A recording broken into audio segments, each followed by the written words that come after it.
అన్నమయ్య జిల్లాలో రాజంపేటను జిల్లా కేంద్రంగా చేయాలని కోరుతూ చేస్తున్న ఉద్యమం ఉధృతమైంది. నిరసనలు, నిరాహార దీక్షలతో పాటు జేఏసీ పిలుపు మేరకు సింహగర్జన పేరుతో పట్టణంలో భారీ ర్యాలీ నిర్వహించారు. ఈ ప్రదర్శనలో టీడీపీ, బీజేపీ, జనసేన ముఖ్య నేతలతో పాటు ప్రజలు పెద్ద ఎత్తున పాల్గొన్నారు.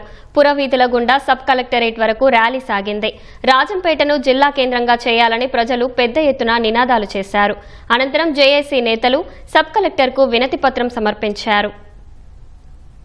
రాజంపేట జిల్లా కేంద్రం కావాలనే ఒక తలంపు తన మనసులో నుంచి వచ్చి ఈ రోజు ప్రతి ఒక్కరూ వారి యొక్క నిరసనని ఈ రకంగా ప్రజాగర్జన పేరుతో చూపెట్టడం జరిగింది. గత ప్రభుత్వం చేసిన తప్పిదాల వల్ల వాళ్ళ యొక్క స్వార్థ ప్రయోజనాల కోసం రాజంపేట పార్లమెంట్ కేంద్రంగా ఎప్పటి నుంచో ఉన్నటువంటి ప్రాంతాన్ని తీసుకెళ్లి ఉన్నటువంటి రాజంపేట కేంద్రాన్ని కాదని రాయచోటి కేంద్రంలో పెట్టడం జరిగింది. చంద్రబాబు నాయుడు గారు, పవన్ కళ్యాణ్ గారు, అలాగే కిరణ్ కుమార్ రెడ్డి గారు వారు ఇచ్చిన హామీ మేరకు ఇక్కడ జిల్లా అవుతుందని ప్రజలు ఎంతో ఆశతో ఎదురు చూశారు. జిల్లా కేంద్రం అవుతుందని జిల్లాను రెండు ముక్కలుగా, రాజంపేట పార్లమెంట్ రెండు ముక్కలుగా విడదీసి ఇప్పుడు మళ్లీ రాయచోటి ప్రాంతాన్ని ఇక్కడ జిల్లా కేంద్రంగా చేశారని తెలిసిన తర్వాత ప్రతి ఒక్కరూ కూడా రోడ్ల మీదకి వచ్చి వారి యొక్క నిరసన తెలియజేస్తూ ప్రభుత్వానికి వారి యొక్క విన్నపాలన్నీ సమర్పించుకోవడం జరుగుతుంది.